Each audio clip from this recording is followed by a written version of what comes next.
Welcome to the You Are a Force podcast channel, your go-to space for real stories, fearless dreams, and unstoppable women rewriting the rules. And the force behind this podcast. Here is your host, Binoli Botadara.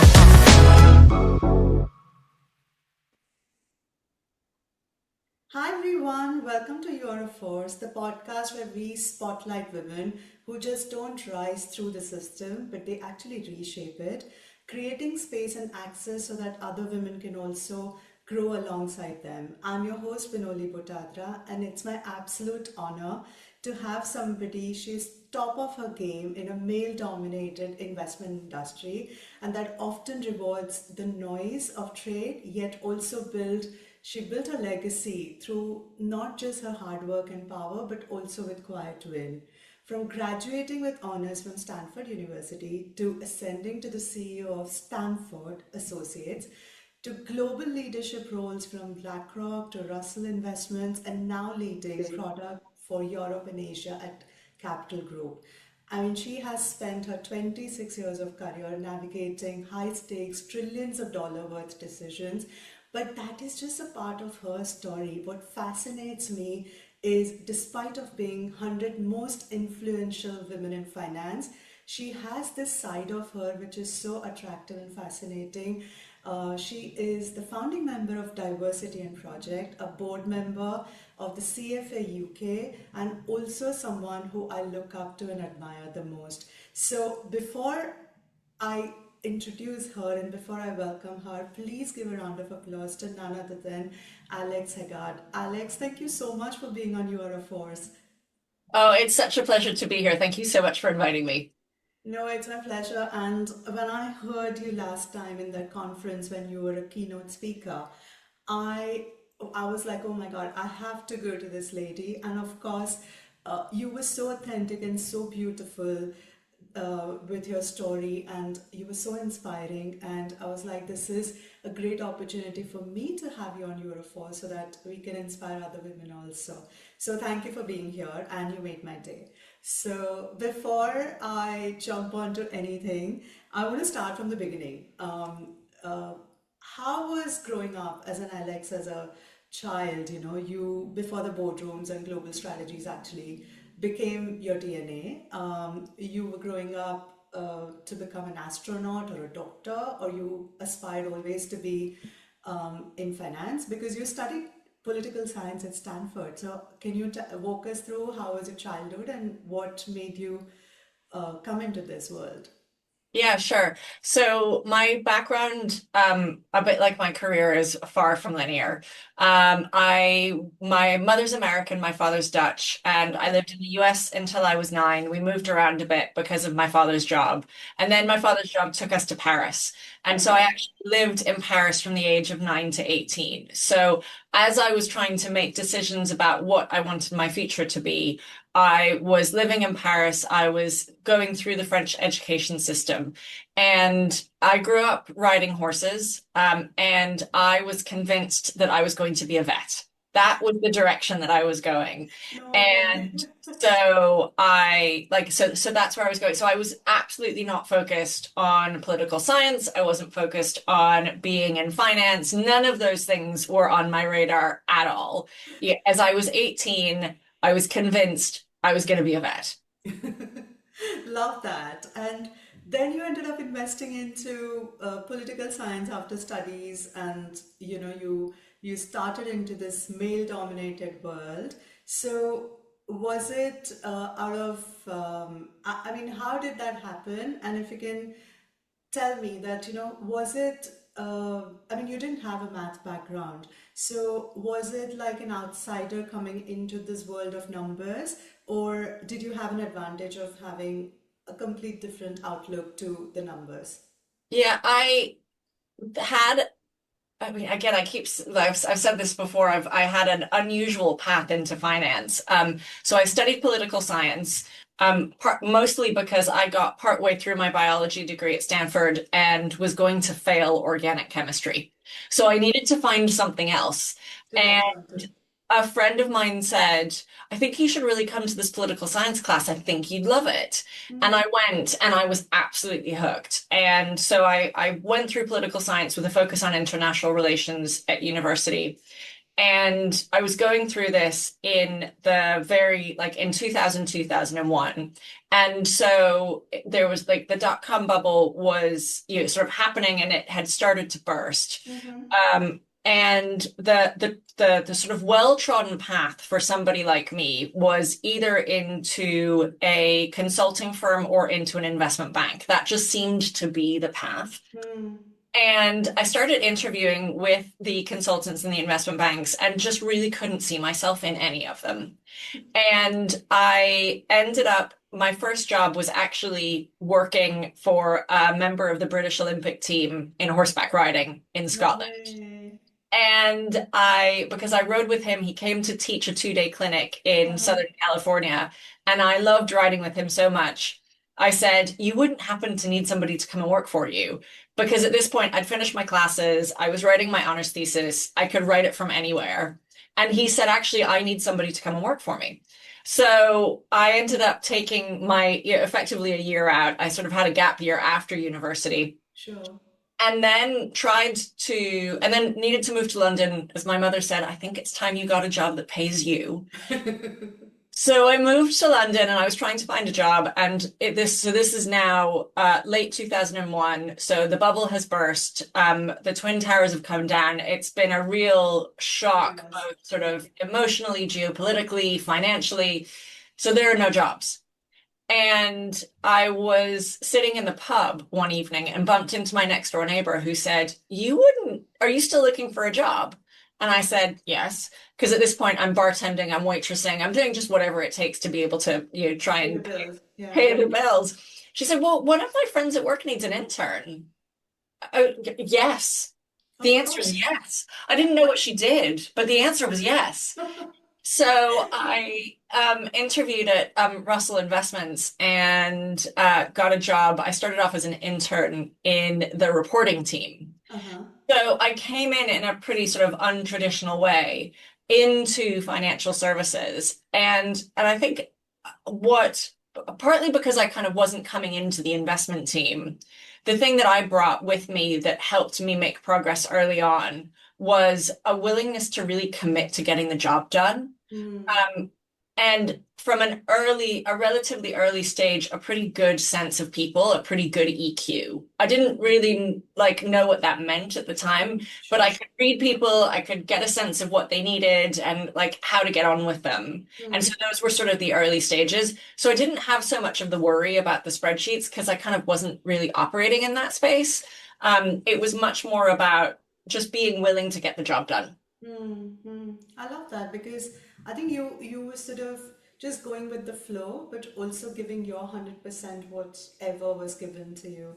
And I guess that really makes anything and everything more special, and it gives I totally so my investment background, I mean getting into the investment was also something really weird. I started my career, I went to the US to do, after my MBA in India, I went to the US to do summer school at Harvard, and then investment banking and capital acquisitions I did. And then my dad had given me an ultimatum to take 1 year, to take 1 year off, and he's like, you come back to India and do whatever you want to do. And I come from a business family, no one around me was into all these kind of jobs.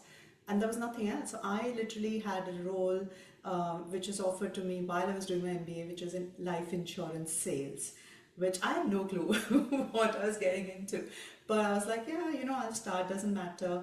And I did fairly well. And then I went to AXA. And then within AXA, I moved to the head office. And then they gave me strategy role. But I was fed up. I was like, oh my God, I must have done some sins in my past life to start my career with life insurance. But it really taught me how to sell. And that's when I understood how important it is to actually have the EQ to understand the humans, because the product is okay, but you have to read the room and very quickly. And I wanted to get into capital markets and no one gave me a job. And I wrote a cold email to the CEO of largest asset management company in India. And he replied to me. And I had no idea what that world was. but I got in, and then the rest is history. But sometimes you have to just blindfolded accept a lot of things which come your way. What if it doesn't work out? It's okay. You can always change your lane and do something else. And I totally am on with that. But speaking of Russell investments, Alex, you grew within the system. You did fairly well, and then you went to this become a CEO of Stanford Associate, Yeah, and Stanford. and that must be like incredible opportunity. But then you pivoted into BlackRock and Capital Group. So to me, looking at the CEO title and from there pivoting into the back into the craft of being a product head, how was the transition like, and was it more like navigating the designation or the ego, or running a firm to coming back to product? Yeah, it was a tough time actually. So it was really exciting being approached and being asked to be the CEO of Stanford Associates. And it's an incredible organization. At the time, it was the basically like the outsourced investment arm for St. James's Place, which is a publicly listed asset wealth management firm. And I won't go into it in detail, but the short version is that it didn't work. Mm, And so it was really disappointing that it didn't work. And I also recognize that having had the opportunity to be a CEO at a relatively young age, sure. it was unlikely to happen again.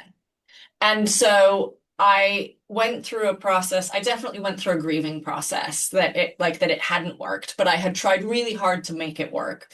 Mm. And so I took a little bit of time. My mother actually came over to visit shortly after I left Stanford, and she gave me a bit of a pep talk. I got some tough love. She said, "It's time for you to pick yourself up." And I have to admit, my immediate reaction was like, actually, I need to grieve for a little bit longer. So you like, I hear you, but back off. Fair.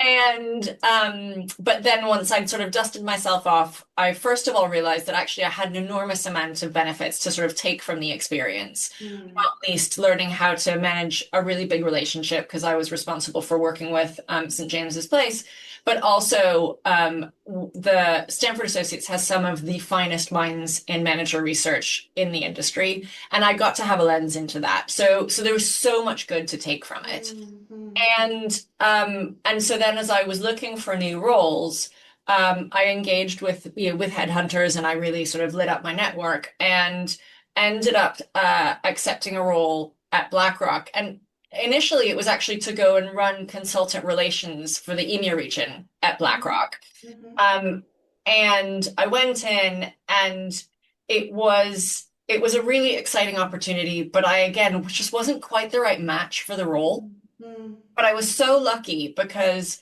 I was working there, and through being at Stanford, I'd met Rachel Lord, who at the time was head of EMEA. She's this incredible mind in financial services. And she saw me as I was kind of about to drown, and she sort of picked me up and helped repot me into this really cool product role. mm, And I could have spent time wallowing and being really disappointed, but I kind of chose not to mm, because there's no benefit. There's no benefit to being disappointed about it over a long period of time. There's really not much benefit. Nobody gains from it. And you're the last thing that you want is a colleague who sounds really disaffected or disengaged. And mm, so my approach to life has always been that when something tough happens, you acknowledge the fact that something tough has happened, like you can't ignore it, but you've got to dust yourself off. You've got to dust yourself off and then ultimately just keep going. And mm, so, and it ended up being the case that actually that job at BlackRock was incredible. So once I had moved into product, I became responsible for the strategy for the equity business mhm, at BlackRock. And BlackRock has the structure where there are a number of different overlapping roles. And to start with, you have to figure out how to work with the people who overlap with you. But ultimately, some of those people I worked with, it was just this incredible opportunity to work with these amazing people. One of them is Daniel Gamba, who is now co-head of Franklin Templeton. I worked with really closely with Helen Jewell, who's now Chief Investment Officer for the international business for BlackRock. Like all of these incredible people to work to basically put active equity, fundamental equity at BlackRock back into growth. So it was an amazing opportunity, and I really just focused on the things that I could take that were good. Hmm. I love that because I know Daniel Gamba really. I mean, I've met him in London Business School. He was a guest speaker, Oh, and that's I so met funny. He's him. amazing. He's incredible, and he actually made introduction to someone also within the industry because when I was actually trying to test the waters, and what I really loved about this is very few times actually, especially in this country, people want plug and play. Very, very few organizations or people actually take a plunge on you Yeah. because if you have done X, Y, and Z, they only want that. And I always joke with everyone that, if I've sold lipstick, I know how to sell nail polish. It doesn't really matter. But people, what my experience has been that they want identical JD to CV match. So looking for someone, who has no background in consulting, giving that opportunity and then identifying that, oh, this person can do product, I think that itself says a lot about you as well, that, they saw something in you that they were ready to take a plunge. Yeah. So It was exciting. it was, I'm sure it must have been amazing. And sometimes I think you never know what's on the other side, and it might be better than what you thought. So when I joined Janus Henderson, I did not know anything about investment trust, but the headhunter phoned me and I was like, yeah, sure, just like you. I was now like, I need a job. And then I opened it. I was like, investment trust, I have no idea because it's a very British concept, never existed in India. But I'm so glad I did because it opened so many opportunities for me. So yeah, it's been hell of a ride, but a good one for sure. But I want to pick up something very personal, Alex. You have been vocal about your postnatal depression in 2011 when you diagnosed with it or when you identified that you have it. When I was just doing a research about you, I was just wondering that a high achieving woman like you, when you are actually work into this space and when we are wrapped up in this high ambitious sort of environment, when you have to do everything, you have to show that ability, and that's how you land up with all the roles. When you realized that you're going through this mental illness, what was your first sign? How did you realize that? And then when you were actually in the thick of the battle, how was your relationship with the ambition change? Yeah. So I was diagnosed with postnatal depression after my second child was born. And in hindsight, I definitely had it after my first. Okay. But and I was working with a therapist at the time and we didn't quite sort of figure that out. But it was really clear after the second. So you ask, how did I figure it out? Because I was a puddle. So I literally just cried. So it was pretty obvious that something wasn't right. But also at the time, my son was unwell. So he, fortunately, he's completely fine now. But as a small baby, he had terrible reflux. And he used to stop breathing because the acid would hit his vocal cords, the vocal cords would clamp shut. And so he would turn blue and pass out. So this was all pretty traumatic. And so to answer your question about like what my relationship with ambition was when I was kind of in the thick of it, I wasn't thinking about it. Because I was so focused on this little person who had just been born and trying to figure out what was wrong with him and just kind of trying to hold it together. That was my entire world. Sure. And it wasn't until he was stabilized, we'd figured out what the problem was, and I'd kind of got my head back above water, that I started to sort of think about work again. And I was in this really extraordinary position because I had been promoted I think about 2 months before going on maternity leave. Okay. And I'd been running product at Russell Investments at the time. And my boss said to me, I'd really like you to take on marketing. And I said to him, okay, I don't really know anything about marketing. He's like, don't worry, you'll figure it out. And so this had happened like 2 months before. Mm. And it was this extraordinary demonstration of confidence Yes. in me. And so I wasn't particularly worried about what the next step was. So it wasn't so much ambition, it was just a question of surviving and being able to like get my family onto an even keel, to go back and do my job and to figure out like what this new job was. Mm. And so I was really just putting one foot, I couldn't see far enough to think about Yeah. ambition. It was really just like, what's tomorrow? What's the next day? So that was really my focus. Yeah, I'm sure.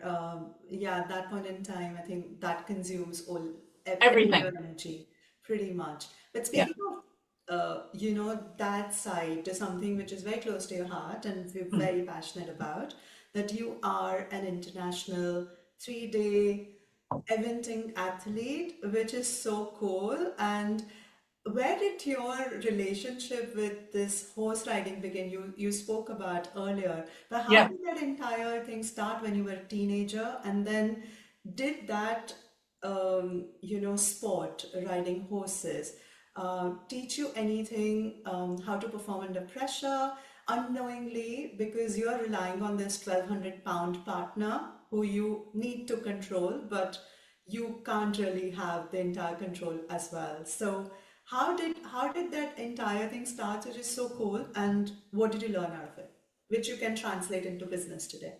Yeah, so I come from a really sporty family. My father sailed in the Olympics in 1968. No way. My mother was a nationally ranked tennis player, and I and my brother, who's 3 years younger than I am, can basically do any sport. All he has to do is like think about a sport and he can play it. So he can play tennis, and he can play golf, and he can swim, and he can run, and he can play football, like all of the things. And I could not as a child. I was not particularly sporty. I have no hand-eye coordination, so tennis was out of the question. I tried swimming and I'm allergic to chlorine. I mean, like the list is endless.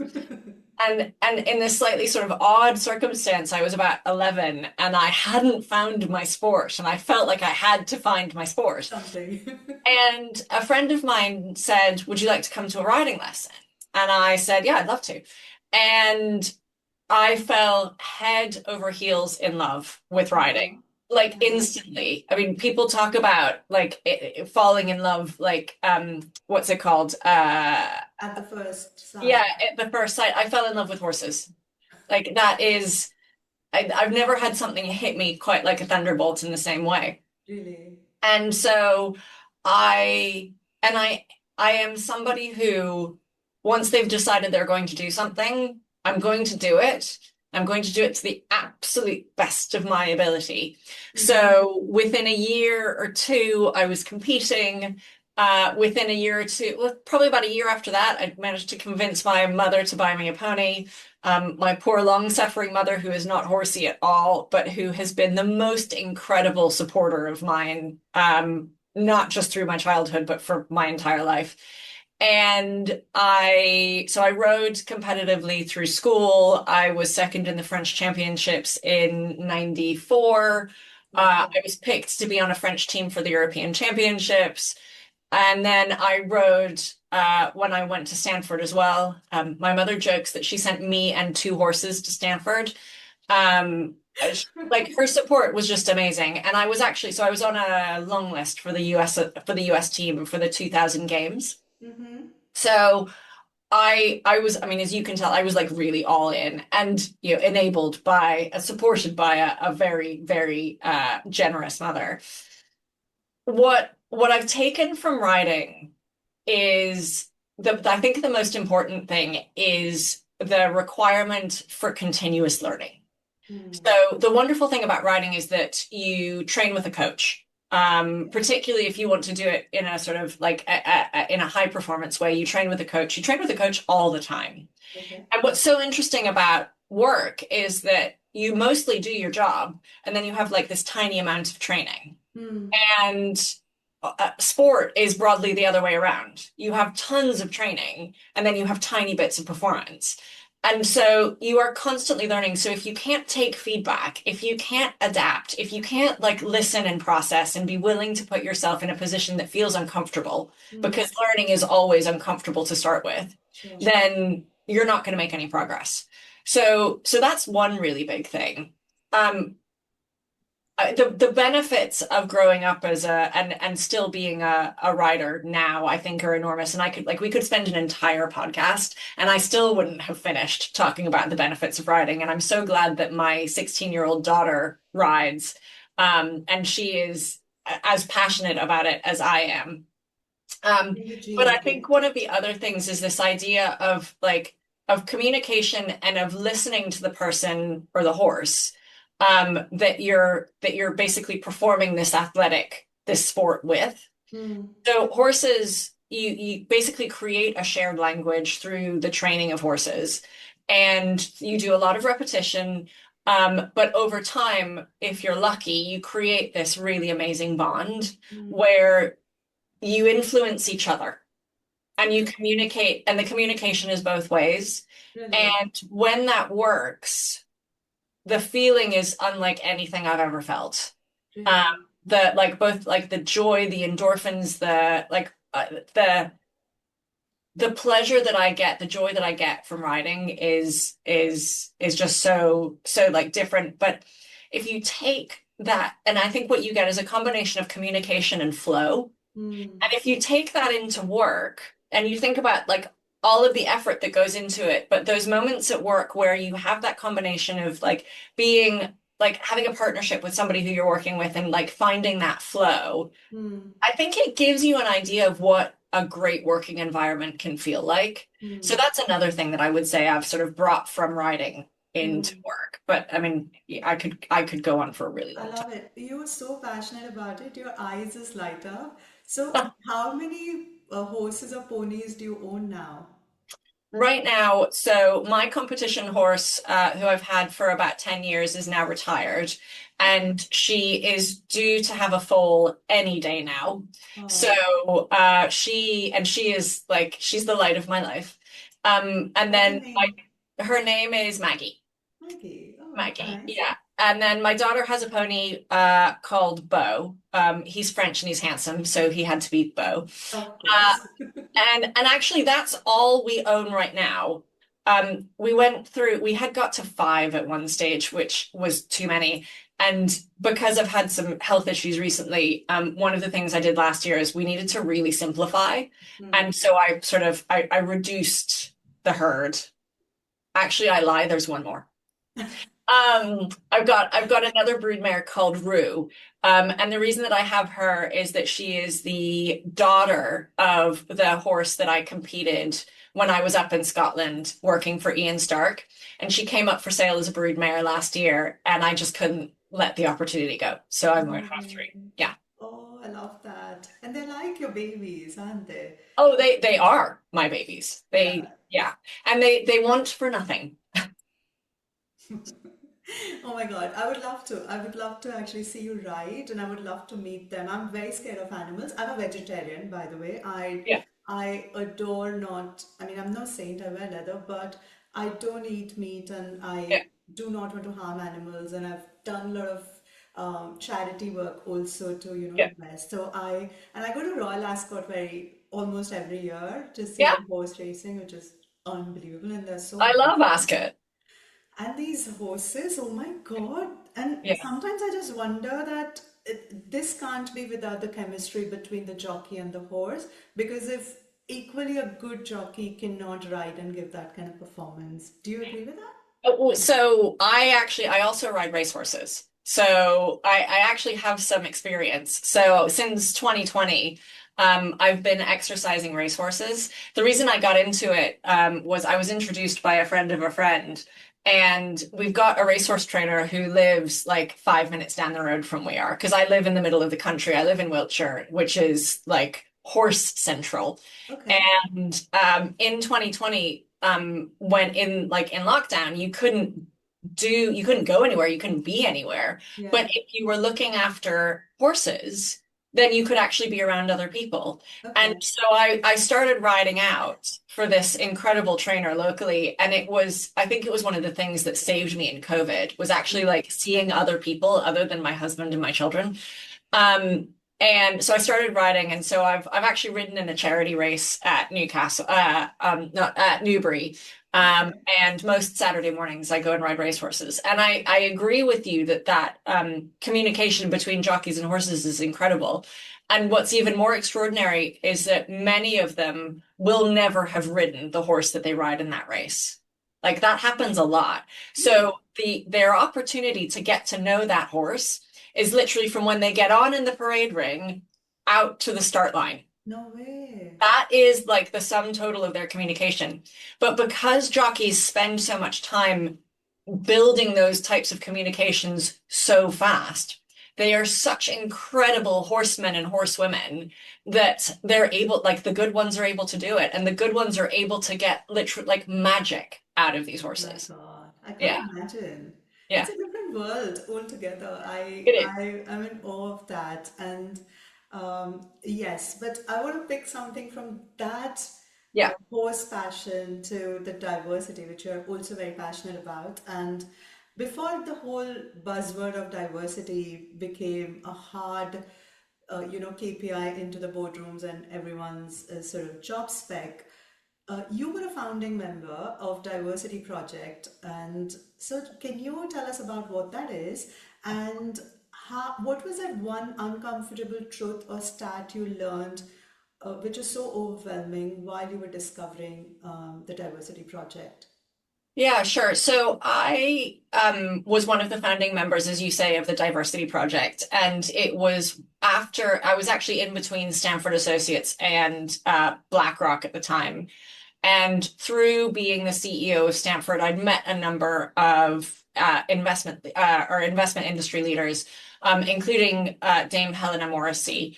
And a couple of us got together and agreed that so much more could be done Mm-hmm. in diversity in financial services. And the idea was that there were like individual areas where progress was being made, but nobody had brought it all together. So nobody was thinking about all different aspects of diversity. Nobody was thinking about it all the way through the career ladder. And so the idea of the Diversity Project was to bring all of those different aspects together. It's actually just been renamed Inclusion in Finance. And which I think is a really sensible evolution based on like the way that the diversity conversation has been happening. And the focus, like you don't want diversity for diversity's sake. You want diversity because you want more people to be included. So I think that's really exciting. The uncomfortable truth that hit me while I was involved with the Diversity Project, as it was then called, was the stigma that's attached to disability. And I realized as we were interviewing trustees for the Diversity Project charity that I qualify as having a disability, according to the UK Disability Act of 2005. And the definition is basically that if you have a medical condition that requires medication that you've had for 2 years and where like you're not functional without the medication, then you fall under this disability definition. And what I discovered was how terrifying having that definition apply to me was. And so partway into my involvement with the Diversity Project, I had been involved on the gender side and I pivoted and I got really involved with disability because my view was if it scared me that much to have a disability label attached to me, then, and I was a managing director at BlackRock, then it must be even more terrifying for most people. So for a number of years, I was one of the co-leads of the disability work stream of the Diversity Project, and we helped bring the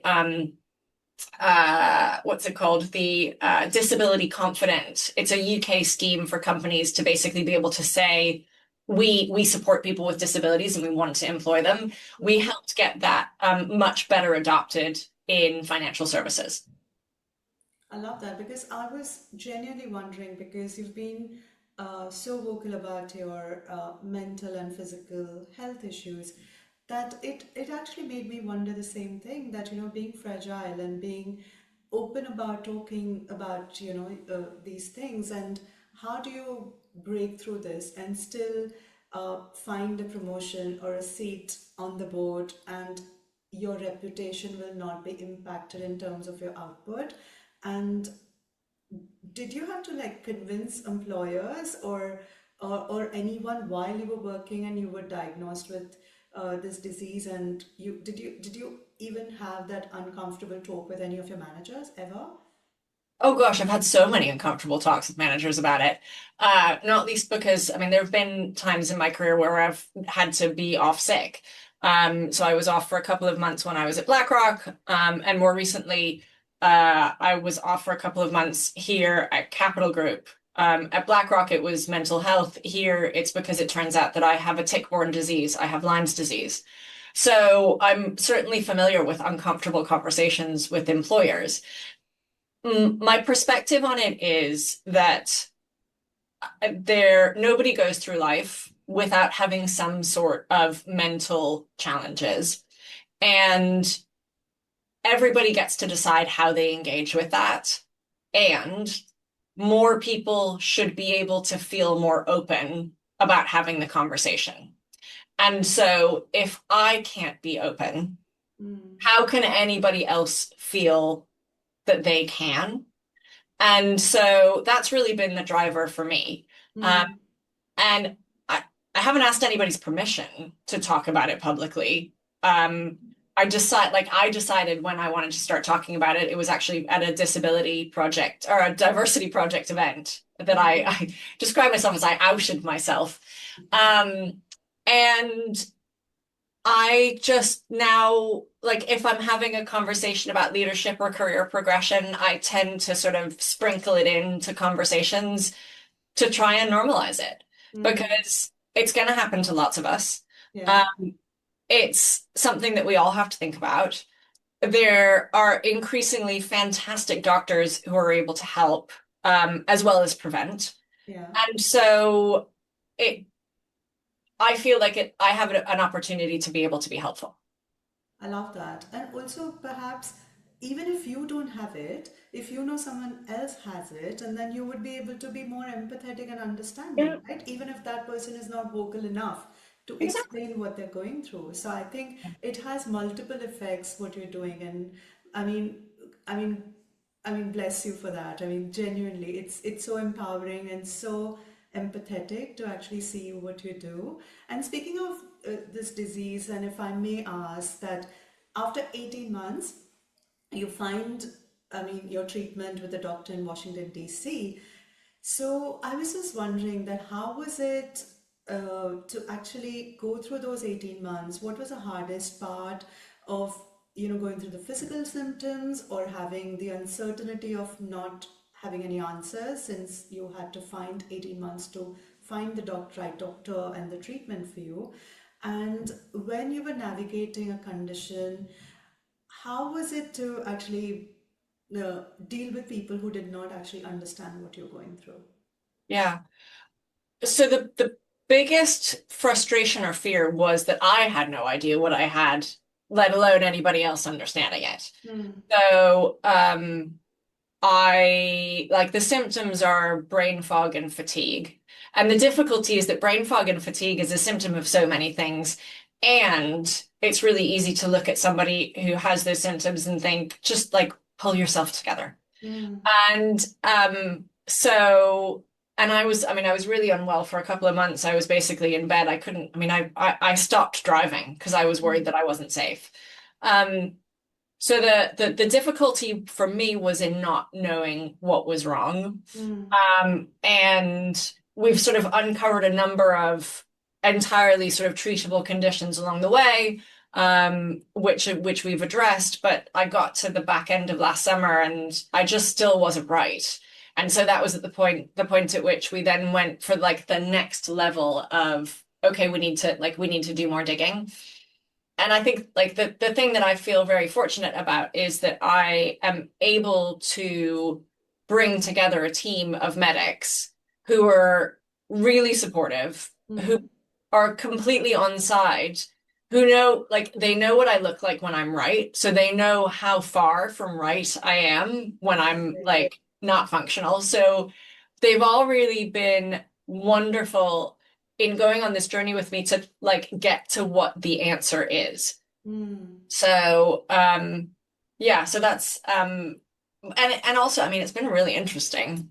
And I feel like now that I've taken the uncertainty away, now that I know I've got these two tick-borne diseases, one of them is Lyme's disease. I found this amazing specialist in Washington, D.C.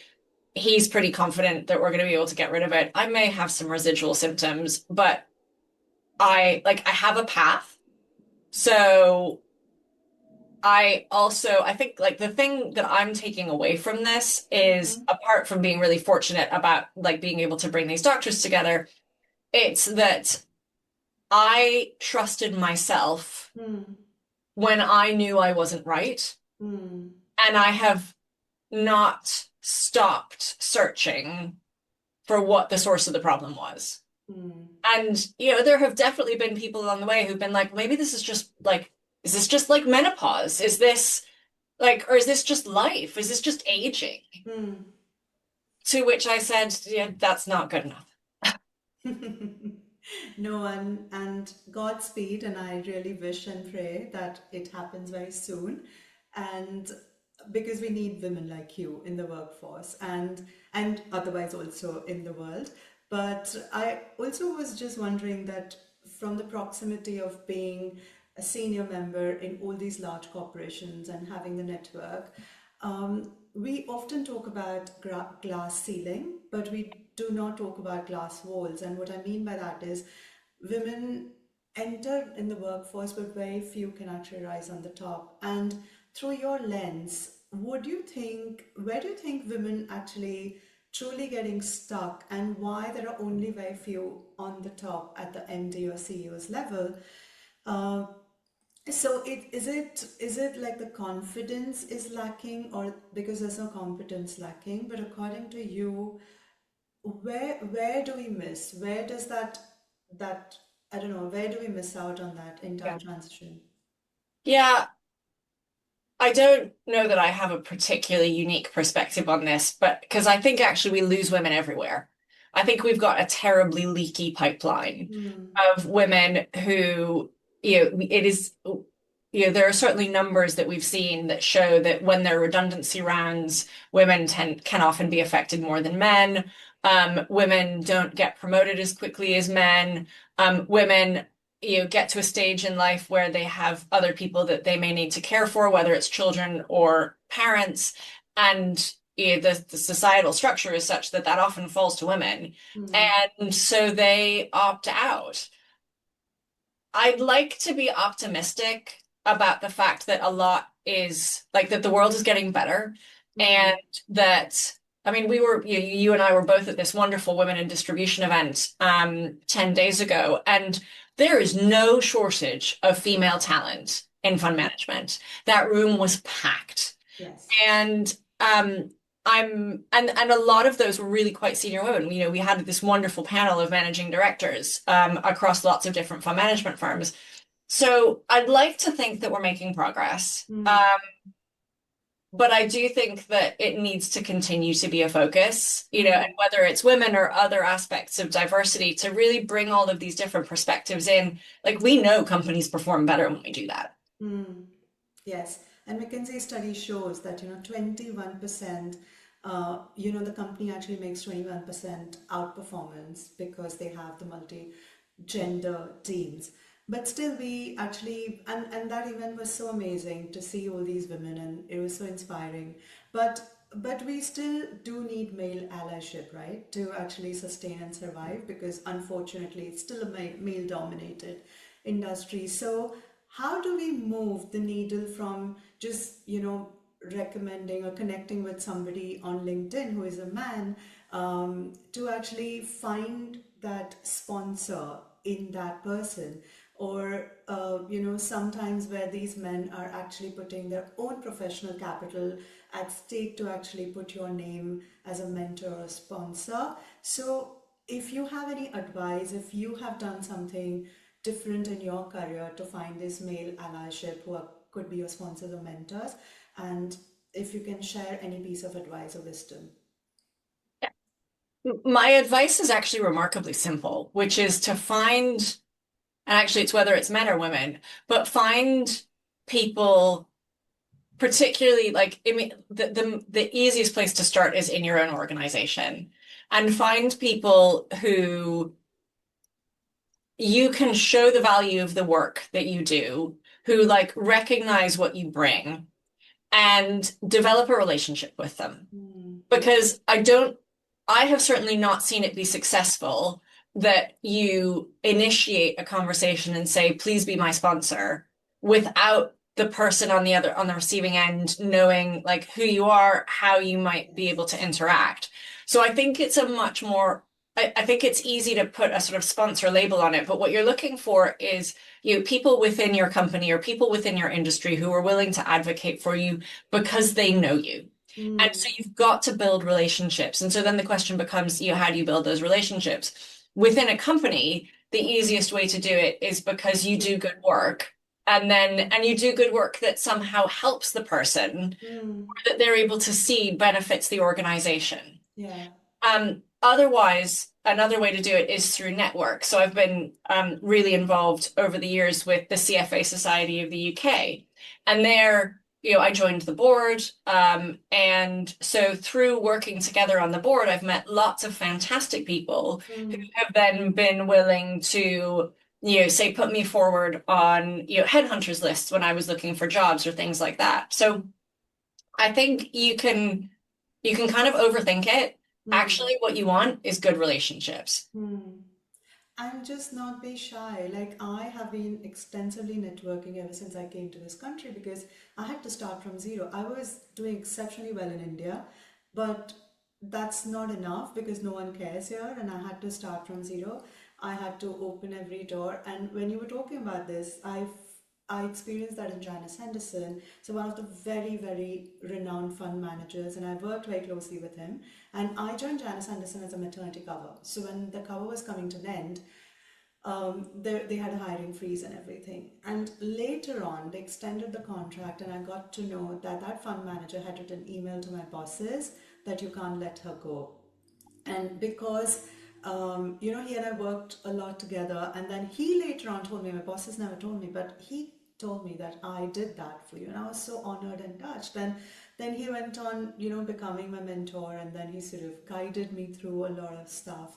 So I believe you. And then one interesting fact, and I'm just making it about me, but I genuinely believe that you never know how that person could help. I gave an interview to somebody who was starting his own fund, where it was called Faith Invest. So they were essentially putting it into ESG bracket, and then in raising money through the churches of England, because they have a lot of money, and then you avoid those tobaccos and those kind of industries. And he wanted somebody, he's an American, lives in Boston, he wanted somebody to raise funds from the UK market. And we went through the interviews, and then he really liked me. He came to London, I met him, and then there was radio silence. And then suddenly I was like, what happened? You were supposed to make an offer, and I was still a student then.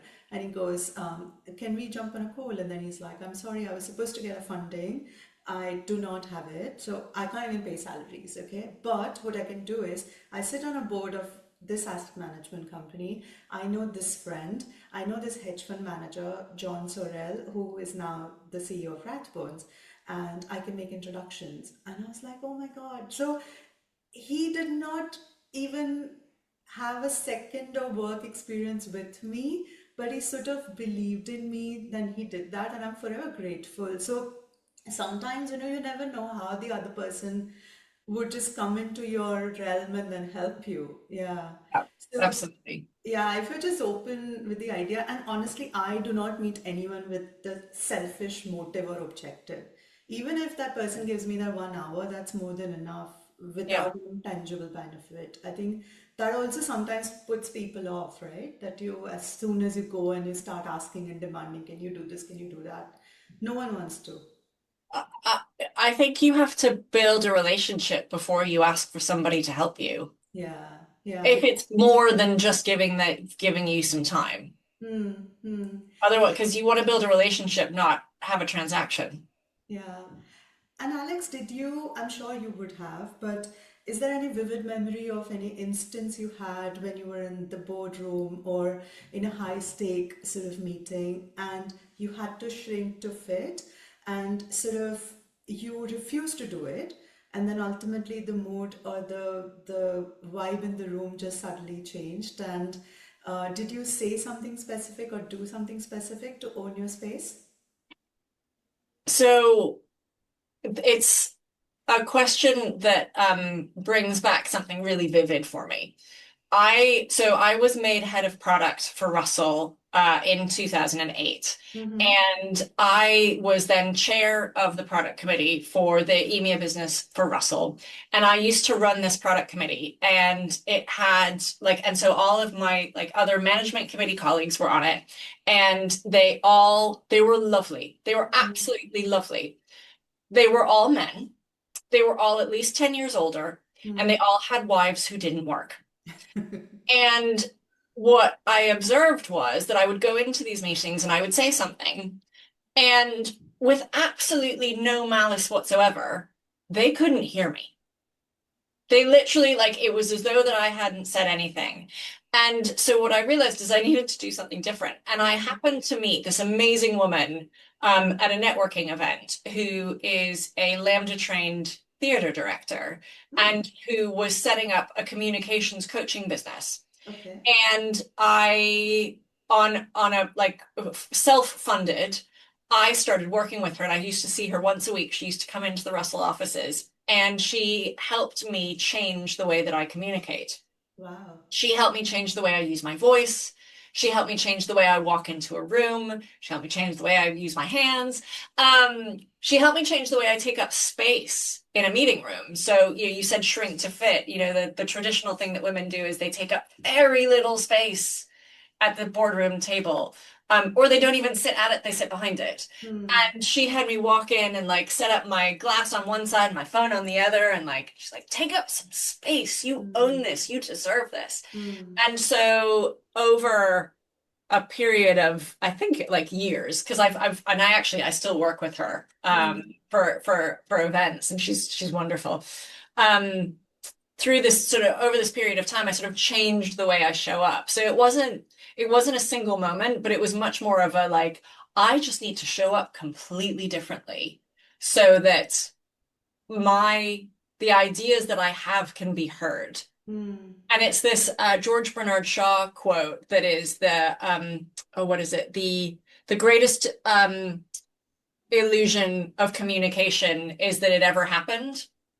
And so basically what he's saying is that you might think that you might have said something, but whether or not it's Did landed it is land? completely Yeah. different. And Yeah. so I started to learn how to communicate for the idea to land as Hmm. opposed to in order to get it off my chest. Hmm. So that was a really big shift for me. That's amazing. And these are like tangible, hacks you've just given us. It's Yeah. so easy, but we don't even think that way when Yeah. we enter and then, just get uncomfortable that no, no, no, I'm taking the Yeah. spotlight. Just be Yeah. comfortable doing it. Yeah. Exactly. Yeah, Yeah. the other thing that was so funny, she taught me about not to do what she calls the bag faff. So Okay.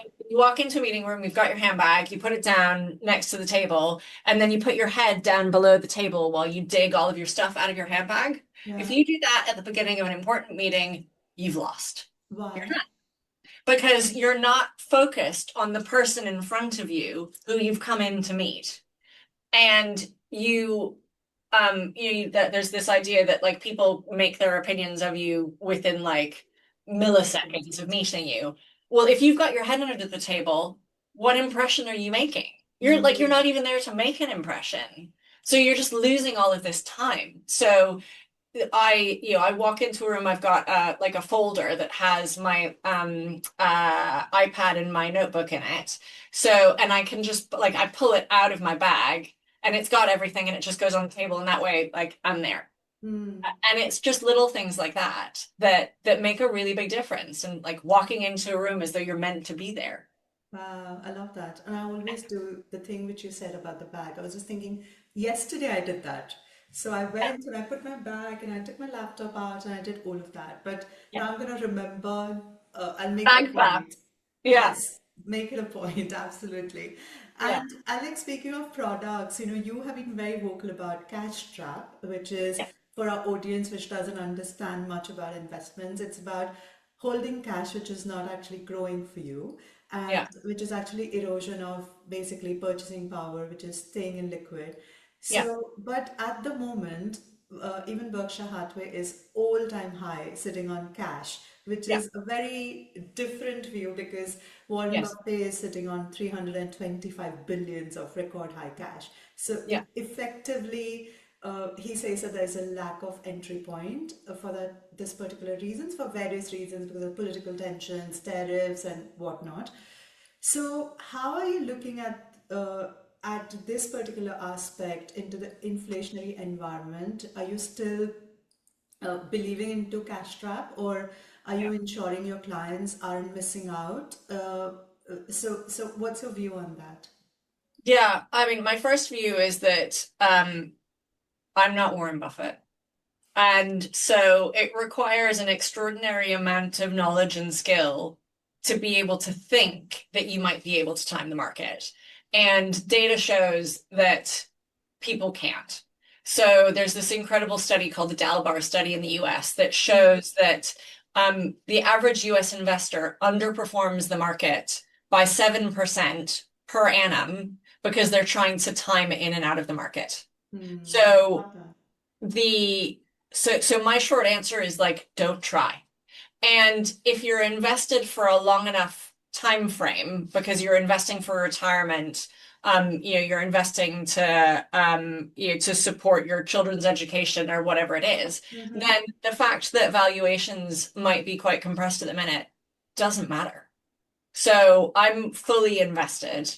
And so our like everything that we have for the family is completely invested because that's the right thing to do over the long term. Mm-hmm. Um, but I do think it's really important that people get great financial advice. Mm-hmm. So, I mean, the company I work for, we invest individuals' money, but it's always by working with a financial advisor. And Mm-hmm. I would say that like that's really important. And it's important to do it's like to I think it's important to speak to a real person because Mm-hmm. it's although AI and technology is getting so much better, I think it's really hard to replace connection with a financial advisor. And it's funny, our firm's been doing some research, and there's this massive amount of money that's transferring intergenerationally right now. It's called the Great Wealth Transfer.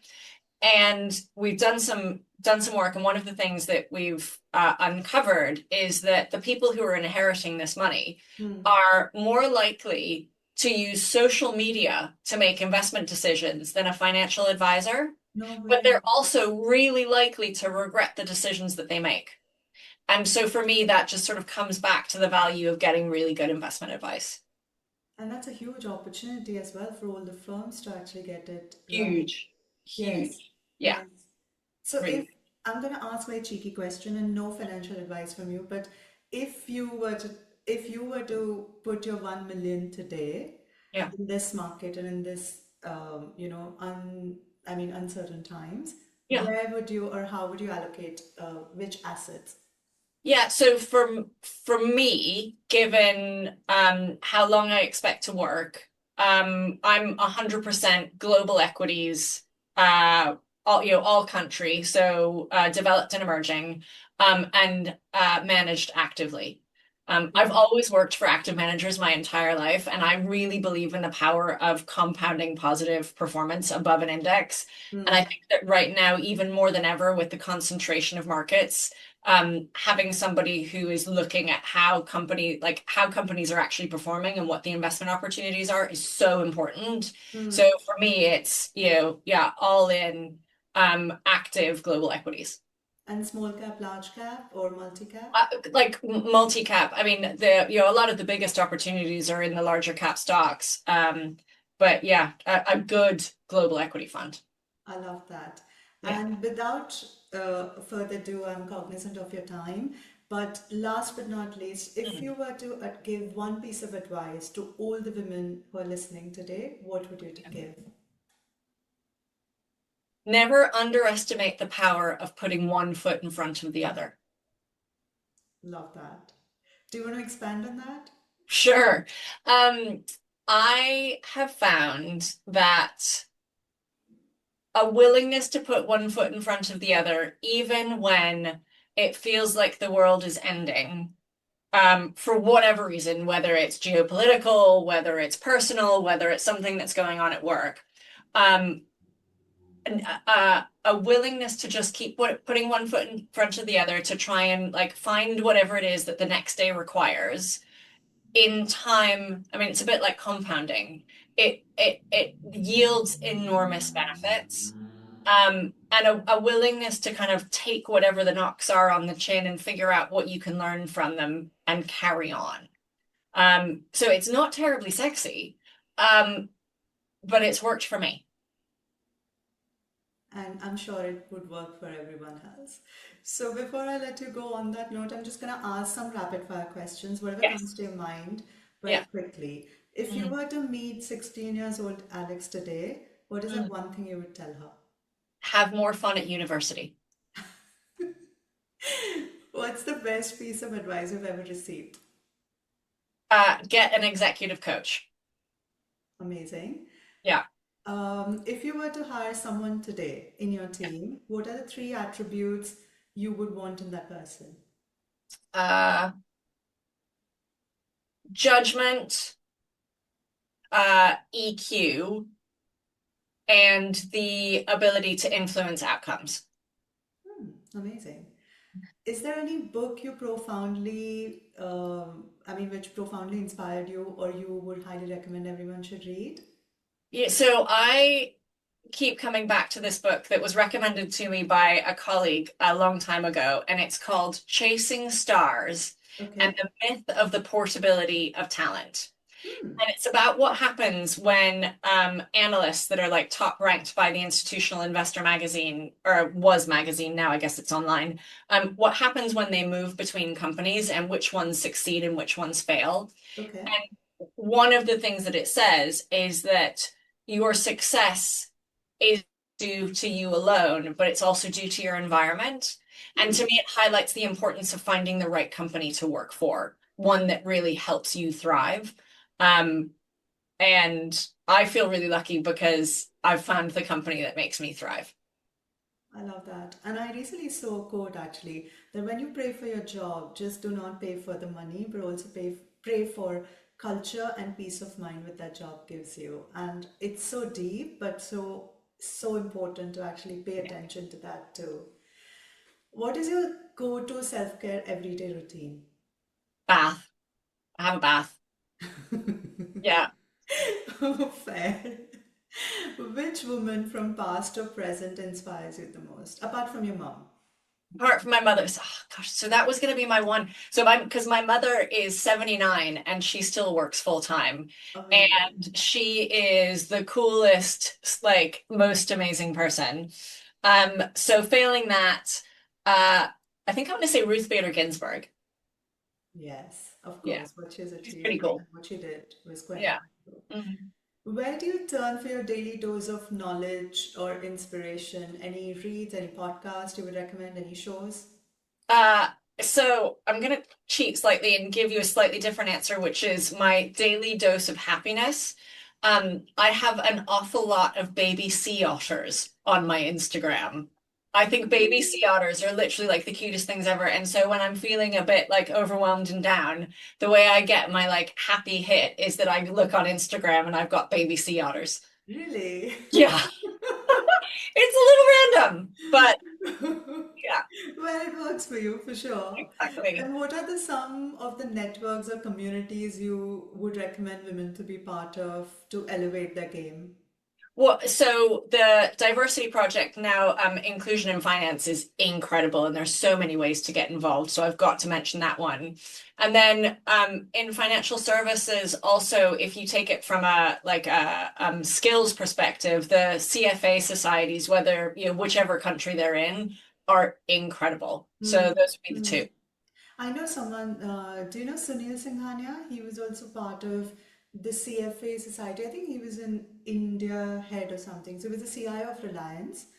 Yeah. And he now is a founder slash CEO of Abacus Oh, cool. Asset Management. Yes. Yeah. So It, he I, it's huge. So huge. but Yeah, for yeah. sure. And looking back at your career, Alex, if you were to give or pinpoint some of your habits or skills, being the contributor to your successful career, what would you identify? Um, so I think a bit coming back to what I said a minute ago. So never give up. Hmm. Don't accept no for an answer, Hmm. and trust yourself. Amazing. I love that. Yeah. On that note, Alex, thank you so much for sharing your story with so much of candor. And I genuinely enjoyed every bit. And thank you for reminding that the strength is not built only in the moments where you actually get applauded, but also in the moments where life really quite literally breaks you, but Yeah. you choose to rebuild anyways. And as the Japanese philosophy of Kingsway is the art of repairing, the broken pottery with gold, where the cracks are not hidden, but they actually are honored as a part of your story. So today you reminded us that something so powerful, and you don't need to really shy away all your flaws and what actually shrinks you, but actually that deepens you as a person. And to every woman who is listening today around the world, this is not just a podcast, this is a global sisterhood. It's a warm hug, it's a coffee date. So if Alex can do it, you can too. So don't shrink with your ambitions, your intelligence, or don't try and fit into the room. And because you've already earned it, that's the reason you're there. And take a leaf from Alex's book, go after your dreams, ask for help whenever you need it, and extend the same empathy to others along the way. So until next time, thank you so much for listening. Have an amazing, amazing day, and stay powerful and stay amazing. Thank you. Thanks.